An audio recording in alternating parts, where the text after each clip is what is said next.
what's up, guys? Welcome to episode 4. And yes, I am back after a very long away from home, which is here in the studio, and of course from at home here in Malaysia because I was in San Jose for the whole entire week. I miss the boys. I miss everything about Malaysia.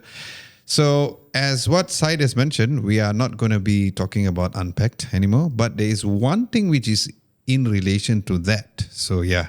Anyways, for those of you just tuning in, my name is Adam Lobo. I'm Syed. And welcome to episode 4. Don't you mean 3.5? I mean, it is CNY. Yeah. You're right, though. In case a lot of people do not know that 4 is not a very good number for Chinese, and since we are, right, if I'm not wrong, and since we are also celebrating Chinese New Year here in Malaysia, that's one of the reasons why it has been a little slow week when it comes to video releases. So I guess we can call this episode 3.5. 3.5 or 3A. 3A. The lifts here in Malaysia, they put it 3A. Anyway, yes, Syed, thank you so much for holding the fort last week, and shout out to Lehut for doing a very good job last week as well. Very interesting topics. As usual, there has to be some element of naughtiness within the thing, which is good. I guess that's the way we are anyway, so it's good. I swear it wasn't planned. It just came to me. He wants to come faster. Anyway, we have more tech news this week since the video side of things have been a bit more slower. So what do we have this week? Okay, so this week we're going to be talking about Project Moohan, which was recently shown in MKBHD's video. Okay. And also we'll be talking about, I swear this is the last one, about the S25 or anything related to it. But it's going to be about the S25 Ultra's S Pen. Okay. And there are two more topics. There's 4 topics this time, not 3, 4. Oh, wait, sorry. 3A topics. Okay, the third one will be about TikTok again. TikTok going, as you all know, going through all the tumultuous things in US right now.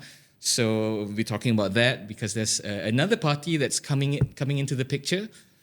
So yeah, we'll be talking about that. And also for CNY celebrations, Google has they've released Google Snake. For those of you who grew up in the 2000s, I'm sure you know Nokia Snake. You should know about Nokia Snake, right?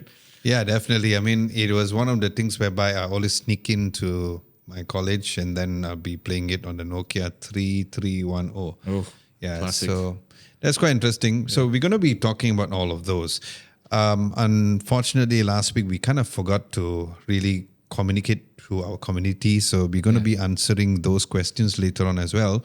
And as usual, during our whole entire sessions, we'll be also talking about video releases and we're going to be going through all of the topics a bit more further. All right. So earlier mentioned Project Moohan. So it's not Moohan like Wuhan. Is that how you pronounce it? Because Moohan sounds like my Indian friend, Macha. So is that how you pronounce it, Moohan? Honestly, Moohan sounds cooler. Sounds more exotic. Okay lah. So tell everybody what's that is all about. I mean, I did watch the video. Yeah. During the Unpacked event, even though I was there, but people who were watching the Unpacked, there was like a headset which looks very similar to Apple's Vision Pro. Yeah. I thought that was something whereby it's like, oh, by the way, it's another headset. Mm-hmm. But apparently, Mr. Marcus Brownlee had the opportunity and the privilege to actually try it out. Yeah. He had some very good positive response to it, as opposed to how critical he was on Apple Vision Pro. But then again, Marcus is quite critical on Apple products since day one until now. Don't know why. So talk to us about that particular headset and what is the main things that you feel like the audience needs to know about. So it's basically a collaboration between Samsung and Google. I mean, as we all know, they've collaborated a lot on Gemini, Gemini and Samsung AI and whatnot. And also they've done a lot of other projects as well. The current Google Pixel chips is I'm not sure if it's still in collaboration with Samsung, but Apparently, it's based on Exynos's architecture. So yeah, so this is another chapter in their collaboration. So like you said, it does look a lot like the Apple Vision, Apple Vision Pro, and honestly, I don't really mind it because I feel that is now moving towards the standard design of it. So yeah, I mean, truth be told, I'm not a huge fan of these kinds of headsets because I feel that, especially a person with me wearing specs, it's not too friendly for specs. Like I was just talking to you about another VR glasses downstairs. I'm not going to mention names, but yeah, we were playing around with another AR headset, and I can't see anything without my glasses. Yeah. I guess, I think that would be one of the main things that I guess a lot of brands need to take, be aware of those kind of products. Because when I tried the Apple Vision Pro, of course, there are situations whereby you can kind of go and order your specific glasses, the powers for your glasses, so that you can kind of put it in. That's cool. Also in the video, Marquez also kind of talked about how there is an automatic way to adjust the eye, which is very similar to the Apple Vision Pro. Obviously, we haven't tried it yet, but personally, trying the Apple Vision Pro, my only issue about it is that it is a bit heavier, especially on the frontal part. So imagine people who have lower bridges for their nose. I think that would be one of the biggest issues when it comes to using it for a very long time. Something that Marquez did not say was an issue, which is great. Of course, one of the main differences that you would see within the Apple Vision Pro and this particular XR headset from Android is the fact that there's no front screen where you can see through the eyes and all, which, to be honest, I don't think is that even necessary at this point in time. And that could be one of the reasons why the Apple Vision Pro is so expensive. But my question when I saw the video is that it's a collaboration between Samsung and Google, but why didn't Google just say, you know what, wait for a Google version of the headset, right? It's quite interesting that Google has decided to collaborate with Samsung instead of producing their own headset by itself to directly rival Apple, directly rival anybody else who has, like even Meta for this case. You mentioned that it is powered by the Exynos chipset. It's based on Exynos's architecture. So it's not directly Exynos, but I mean it's sort of like how Proton used Lotus's tech last time. Yeah, so it's kind of like that, but it's a wholly Google product. I guess it's quite interesting because, when the Snapdragon chipset was announced during the whole S25 series and there's no Exynos version, probably, do you think that this is the direction that that Samsung is going with? You know what, we're going to probably develop the Exynos a bit more on these more XR related situations? I don't think that's the case. I mean, honestly speaking, I myself, I'm using the S24 Plus right now.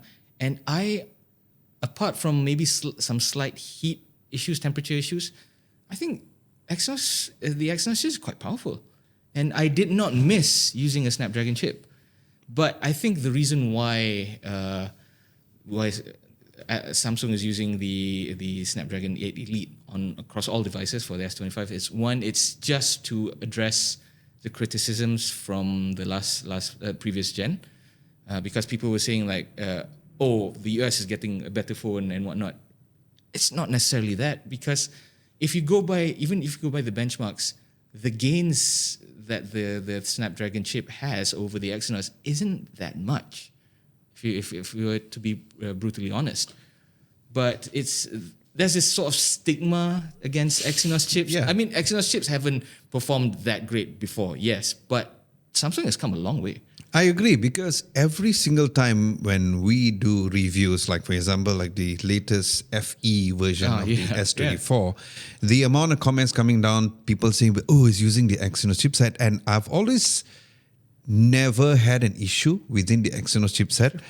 there are still people not only globally but also here in Malaysia. Like my guitarist Amil Khan, I remember he wanted to buy the S24 series, and the moment he found out that some of it was Exynos, and he was like, "Oh, he's using Exynos. I don't want." But based on our tests, based on you testing it, based on my test, I honestly see no issues within the Exynos chipset. But at the same time, I have been using the S25 Ultra for close to a week right now. So by the time you're watching this, it's going to be a week. And not once I had any overheating issues at all, not hot at all. Like I have come to a point whereby if I use an iPhone, I did have some overheating times whereby I have to turn off the cameras. And last year's S24 Ultra, there were certain scenarios, especially when it's first launched. But this time around, I think that the Snapdragon 8 Elite has been very well received. And there's also an increment of the size of the vapor chamber. And that's the reason why I think that it handles heat even better than other Snapdragon 8 Elite phones like the ROG 9 Pro, for example. Yeah, that's true. Even though it's a gaming phone, but I feel like the way it has been structured, the current Snapdragon 8 Elite for Galaxy for this particular case has been really, really well. Now, let's look at predictions, right? What is your prediction in terms of the price for this Android headset or the Project Moohan or Moohan chipset? I mean, headset. To be realistic, considering that it's a new product, considering it's quote unquote next gen, and I would say upwards of 10,000 ringgit, I guess. Okay. Yeah. I mean, the Apple Vision Pro was what? If I mean, it's not sold in Malaysia, but in US, it was what, roughly around that price, wasn't it? It was more, but I think we need to look at the point that if an Android headset is going to be releasing, it's definitely going to be here in Malaysia. I think compared to Apple Vision Pro, where the closest that we could get is in Singapore, and I think Thailand has it as well. Now, the good news is that this is going to be released. Like it's a guaranteed release, according to Marcus Brownlee. And whether or not I'm going to be trying it, I'm definitely going to be trying it because I think the idea of having Google ecosystem, because remember how you mentioned last week or the previous weeks about how software is so important. Yeah. That's one of the reasons why no matter how great of a camera the Vivo X200 Pro is, people still go back to using a Samsung phone or an iPhone. But the reason being because the software is so great. Knowing the fact that you have YouTube built in, you have the whole entire Google Play Store app within this entire device is definitely going to be a bit more interesting when it comes to when it's going to be available in Malaysia.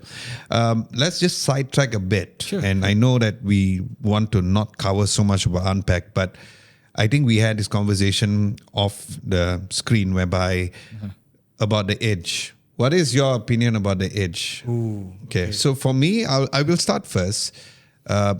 When I was there, you managed to see it. I managed to see it, and it was a funny situation. So we were talking to other YouTubers from the US and stuff, and I felt like I spent at least half an hour just trying to get the shot. And I saw Marcus Brownlee, like literally because he's tall, and he just took out the phone and it's like he just took a couple pictures and then he just left. But that's Marcus Brownlee. I needed to get up close and personal with the devices and take a video about it. My first impressions when I look at it, it looks very, very thin. And there were a lot of people in the comment section below saying about how, it reminds them of the Sony phone. Which kind of, right? It's interesting how the audiences kind of know this fact. But first look, it kind of reminded me of, probably a Sony phone, but it gave me nothing vibes too. Okay. Yeah. So what was your impression of the launch and based on what you saw as well for the S25 Edge? Okay, going back to the tease during the Unpack, I was both pissed off and both interested because it was just such a short tease. It's literally just like a montage of components, blah blah blah blah blah blah, and then a Samsung Galaxy S25 Edge. That's it. I'm like, hold up, what? That's it? I've waited so long. But then I saw your video. Then I saw your video and what you shot, and I was like, okay, it looks good. I didn't get the nothing vibes, but mainly because I think that is again coming back to the Apple Vision Pro and the new project Moohan. In terms of design, we have kind of plateaued.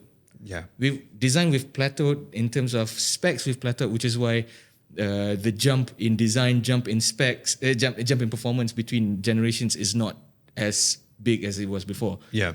So I think, but I get why you said that it gives you nothing vibes, because nothing also has the flat edges and the curved sides. So yeah, for me, I think the most interesting part of the Edge is the fact that it's thin, and the fact that it can, on paper at least, it can have the same amount of power and performance to the S25 Ultra, which is about a few millimeters thick. We're talking about millimeters nowadays, not centimeters. Yeah, I know. Tell me about it. It's crazy. It's crazy. The margins are getting smaller and smaller.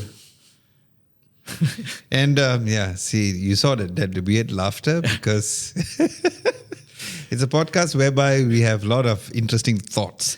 Anyway, I think this is going to be a final segue towards the S25, going towards the S Pen Bluetooth version. So you wrote an article about how there will be a Bluetooth version of the S Pen, but before we went on air right now, you apparently said that they are doing a U-turn. So tell us about that. At first, there was a statement from Samsung themselves saying that the S Pen, you can buy the S Pen, the normal S25 S Pen separately. If you that is for those who maybe lost the original one, so you can buy a separate one to replace the original one. But somewhere in the statement also said that the Bluetooth version is also available, but they didn't mention when, and they didn't mention whether it's up on pre-order and whatnot. So the only one that's on pre-order was the normal one, the non-Bluetooth version. So now, according to a report on Android Authority, which I just read just now, no, that's not the case apparently. And I don't know, maybe there's like some kind of miscommunication somewhere from the top to the bottom. So why does this keep happening? But anyway, but yeah, so apparently no, there is no Bluetooth version of the S Pen. I mean, again, maybe this is something not concrete. Maybe this is something maybe Samsung is going to withhold. But I think maybe if the user base, the customers all demand it enough, maybe there's a chance that Samsung would do another U-turn and say, okay, since you guys want it, we'll do maybe a limited run of the Bluetooth version. Maybe, I don't know. It's just speculation. Based on me using the phone daily, I definitely feel a huge difference in terms of the phone being lightweight. Like it's really light to a point whereby... In a good way or a bad way? Yeah, in a very good way. To a point whereby you kind of question, is this really a flagship phone? You know how flagship phones are usually known to be very heavy, which was good. Did I miss the Bluetooth functionality? Now that you take it away from me, it's like a kid, right? You take like the candy is always there. And the moment where, the kid does not appreciate it as much or don't eat it, and then the kid is fine. But the moment you take it away, he's like, why did you take it away from me? So now what has happened is that there are more scenarios where I think, oh my God, it'd be good that I would had it. Yeah. But it's quite interesting because 2 weeks ago when we were celebrating Mo's birthday in the studio, and he claims that he has the S24 Ultra and Mo did never use the S Pen with the shutter, right? And what's interesting is that it didn't work. Oh, remember? Yeah, it didn't. So yeah, that's true. I don't know. Probably people don't use it because it doesn't work when it needs to be working. Because based on Samsung's overall information or data gathering, they say that a lot of people are not using it. But it's a similar case whereby when you take it off from somebody, then you kind of get frustrated. Yeah. But here's the thing. When I was at Unpacked, I managed to see a lot of other tech YouTubers around the world. And that was one of the questions. I didn't shot a video about it, but I did ask a lot of people and they said, yes, it's a bummer, but it was not a bummer to a point where they were pissed. They were like, okay, it's not here. Yeah. But whether or not there's a difference in terms of using the phone daily, in terms of being light, hell yeah, it's freaking light right now compared to how it was on the S24 Ultra. So yeah, whether or not this Bluetooth version is going to be coming out, that one we don't know yet. Yeah. But if it does, if you were using an S24 Ultra, like you are using the S24 Plus right now, are you going to be one of the people who you feel like, you know what, I need that, or you are okay with currently not having the Bluetooth functionality? I wouldn't say I would. I would need it because it's something nice to have. But at the end of the day, you have other methods of taking pictures. I mean, you could use the gestures. Very good point. gestures. Yeah. I mean, and also like me, I'm using a Samsung Watch, so you could also use it as your viewfinder or shutter button. So it is like you said, it's a bummer, but not to the point where I'm disappointed. Got it. Yeah. It's a good thing to have, but you have other methods, other alternatives to use. So after a while, I think, the wound is still fresh now because it's so new. But after a while, I think people will get over it. Just like a breakup, people get over it. So yeah. Okay, there you go. Awkward silence for about half a second over there. Okay, we're going to go back to TikTok again. Yeah. If you follow me on Instagram, I was actually happy that TikTok was banned in US. I'm like, yes, because I don't like TikTok at all. When we release short form videos, you know how like certain brands are like, hey, can you also share it on TikTok? I'm gonna go like, ugh, kill me now. So yeah, for those of you who are watching, if you like or listening, if you like TikTok, that's good for you, but I don't like it. So before we go into your next news about that, just for context, when I was in the US, TikTok still could not work. Oh, really? Yeah, So I got an eSIM on my S24 Ultra. Okay. And I brought my iPhone as well, which had roaming. Now, it worked on roaming, but it did not work on the eSIM, which was using a US SIM on the S24 that's Ultra. So when I tested both, I could get roaming I could get TikTok when I was roaming on the iPhone, but when I was using the S24 Ultra, I loaded up, it couldn't load. I don't use CapCut, but like I said in my Instagram stories, there are people like one of our fellow content creators, Shufe, who uses CapCut, and that is like her life in there. She did use roaming and it was fine. So it's quite interesting because it kind of works, but at the same time, it did not work. I believe maybe the U-turn was not fully established properly, but in the end of the day, it did not really affect me. However, based on what you wrote recently, there is a merge which is happening. So talk about that a little more. Yes. So Perplexity AI has come up with a bid. Apparently, they've made a bid before, but was rejected. But now they come up with a new bid saying that basically, okay, we're going to come in together with the US government. US government will take 50% ownership of the app and the platform. And Perplexity, will not own TikTok per se, but instead they will take over the operations. And at the same time, the algorithms and whatnot, whatever technical side, they will take over. So that's the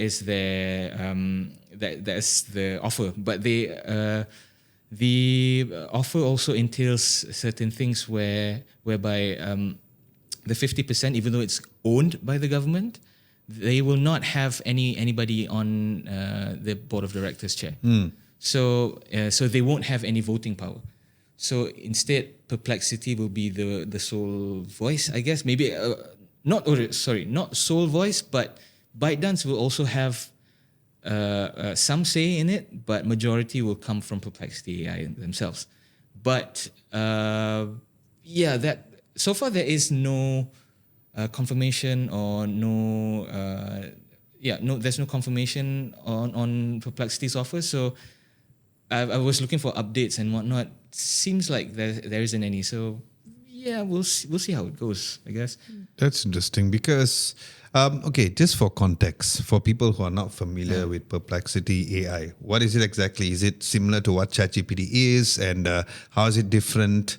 And Why are they more interested in TikTok? They are similar. So they're similar to OpenAI and ChatGPT and whatnot in the sense where they have their own AI chat box, I guess. And of course, they are I wouldn't say significantly, but they are a smaller entity compared to OpenAI and compared to ChatGPT. But they are the user base is growing for Perplexity, and some people, I know a few people who actually prefer Perplexity AI compared to ChatGPT. But I've tried both, and I feel like they're pretty similar in what they offer. And because for me, I only use AI for work related stuff, like and I also use Gemini, which is also something I wouldn't say I enjoy, but it's a bounce between both Gemini at the moment, but the bounce between both Gemini and ChatGPT. But Perplexity AI is also a good selection as well. The only reason why I don't use Perplexity, first of all, I cannot pronounce it properly. Second of all, there's too many, dude. It reminds me of social media now, whereby there's tons of different AI. I'm like, so many platforms now. I know we're not going to go into deep this week, but probably can go a little further next week. The DeepSeek, right? Oh, yeah. I've tested that out. But my point is that it's another one, and it's going to be another one. It's going to be another one, and I cannot keep up. I don't know how a lot of people keep it up. I mean, it's good from a research point of view, but I knew about their existence, but I never go out and, I want to try this now. So to me, I think ideally why the bid is happening is also because they want to make sure that there's some level of control within the US for TikTok, and Donald Trump being the businessman he is, I'm sure that he has certain say on what he wants to do. We do not know because, again, this podcast is not about politics. It's all about tech. So that would be quite interesting to know. I hope that, this so-called settlement which happens behind closed doors until it's done. Yeah. Either way, there is a huge following in TikTok in the US. And there are a lot of people who are bummed about it. Like I said, I don't care. I wish that they are gone. It doesn't affect me from a content perspective. But, good for all of our friends who have been having an audience specifically in the US as well. Okay, then the final tech news of the week is based on a very interesting Chinese New Year special, right? So I was reached out from the company who does the agency for Google specifically. And when they mentioned about this particular thing, I was like, hey, this kind of cool. Brings back, the whole idea of playing this. So it's the Year of the Snake for those of you who are watching and listening globally who do not know. So it's like the Chinese calendar year. So prior to this year or this Chinese New Year was the Year of the Dragon. This year is the Year of the Snake. So Google did something very interesting. Yeah. If you're familiar with the old snake game from Nokia, it's exactly that, but in Google colors. And it's a very cutesy, very colorful kind of image where you're playing as a cartoon snake chasing the Mandarin orange, which is very on point, very on theme. And I was playing it for a bit, and it's fun. I mean, I've always loved the old Nokia snake games, and it did bring back a few unlocked memories, from So how do people get access to their snake? I mean, they just type it up on Google search bar? You just type it out on the Google, type up Google snake. That's what I did. I mean, you don't have to download anything. You just play straight from the Google homepage, which is on point because Google has a lot of themed homepages. It's very interactive, very, very fun.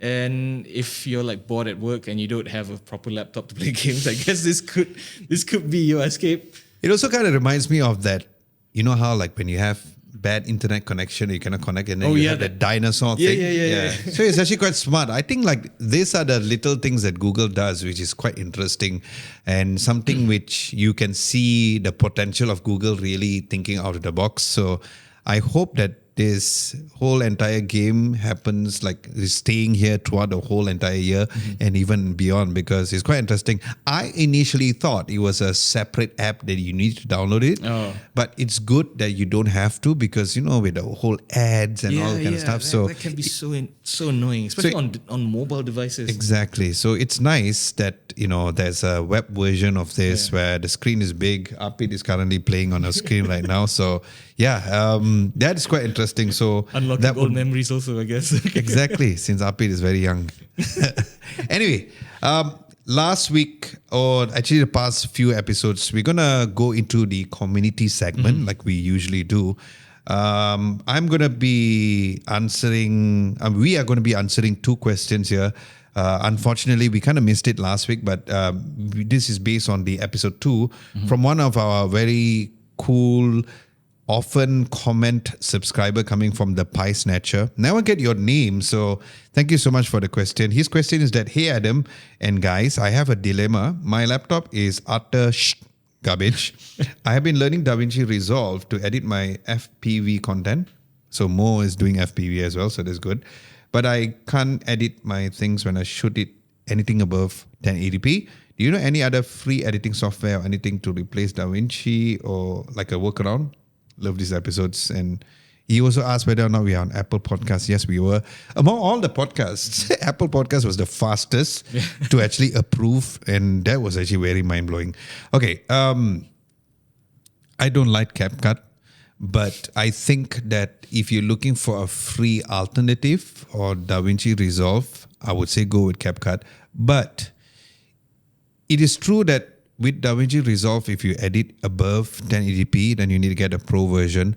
But since you already have an FPV, you're going to be doing a lot of content on this, right? So my advice is that if you're already familiar with DaVinci Resolve, just go with a pro, because I think that the software is very powerful and you don't need a powerful machine. Now, if you've been watching the channel, or if you know, like if you watch this podcast, or even if you see me on Instagram stories, I've always been a firm believer of just using Final Cut Pro. Yes, you're paying money to it, but once you use it, you just can't go back, right? And once you really master it, everybody on Adam Lobo TV uses Final Cut Pro. So for me, that would be it. I believe Syed doesn't have an answer for that because of the fact that he doesn't edit any videos, not yet. He might take over after this. But yeah, I think try CapCut. It's free, but again, there's a pro version. I think at this point in time, I understand that, you may not be a full-time content creator, but since you own an FPV, I think it's about time for you to kind of invest on very good editing software, because you will thank yourself later.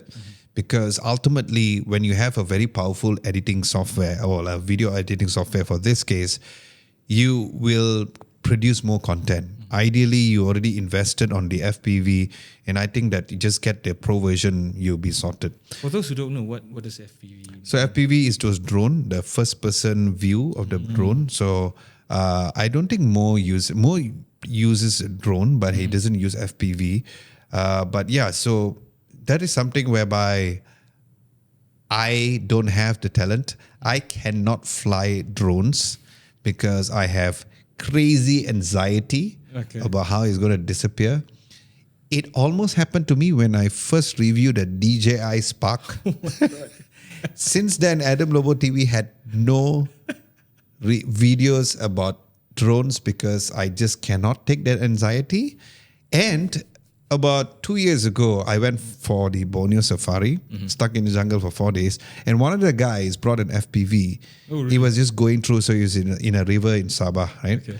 He just went and then he just dropped. Oh my God. And it's like, so for me, it's no FPV, no drone rubbish for me. I don't want that level of anxiety. And I don't want my money to go down the river. I hope it does not happen to you, Pie Snatcher. But what I'm saying is that I respect you for actually doing content based on FPV, but that's not for me. Probably you can answer the next community's question. So yeah, just read it out and you can, actually you kind of mentioned it a bit earlier, but I think just try to reiterate on when you use it and why, and and which exact ones that you use it for certain scenarios. This comment comes from Cupid. So he asks, "Hey guys, I'm curious. What AI tools do you regularly use in your daily life and why? Would love to hear your feedback on this topic." Okay, for me, like I said before, I bounce between Gemini and ChatGPT. ChatGPT offers, for me, it offers more robust and more, I wouldn't say more intelligent, but more detailed responses. Especially when I'm researching about something, I will go through both. I will go through your normal Google search, and then I will also ask ChatGPT. I will also ask Gemini. Gemini gives you the most basic answers. Unless you spring for the the advanced version. Yeah. Gemini AI, the basic one, gives you very basic answers, which is not terrible, but sometimes it doesn't give me exactly what I want. So in terms of like research, I would say ChatGPT is the better one of the two, simply because it offers a more detailed answer and whatnot. But the main reason why I don't use ChatGPT as much is because there's because of the limits that it offers compared to Gemini. Gemini, you can use it all day, any day without fail. And I feel that the basic version of Gemini is better than the basic version of ChatGPT. In that ChatGPT has what my friend calls it AI delusion, whereby it sometimes when I ask something, it goes off tangent. Like I'm asking about this specific topic, it mentions this specific topic, but then it kind of generates its own ideas in regards to that topic, which are not true at all. So yeah, I feel that Gemini does not have it, or has very limited AI delusion. Or as you said, more specifically, AI delulu, which I just found out like last year. Like delulu is it's like Gen Z speak for delusion, and I'm like, sounds good. Welcome to our lives right now. That's cool.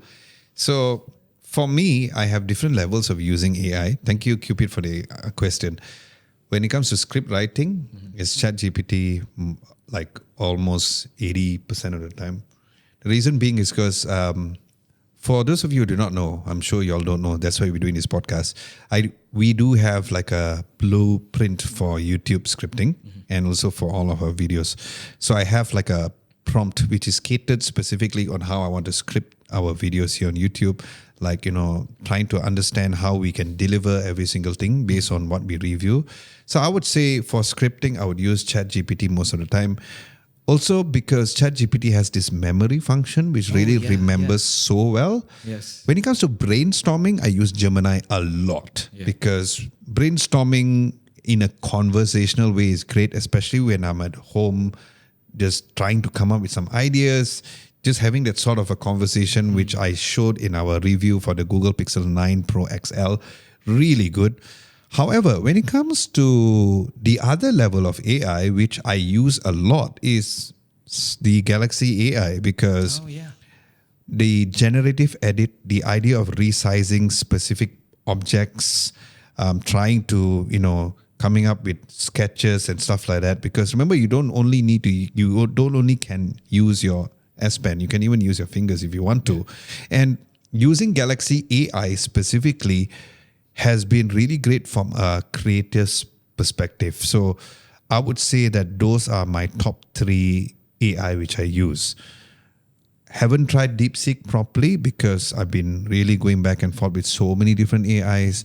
I've been very excited with Suno.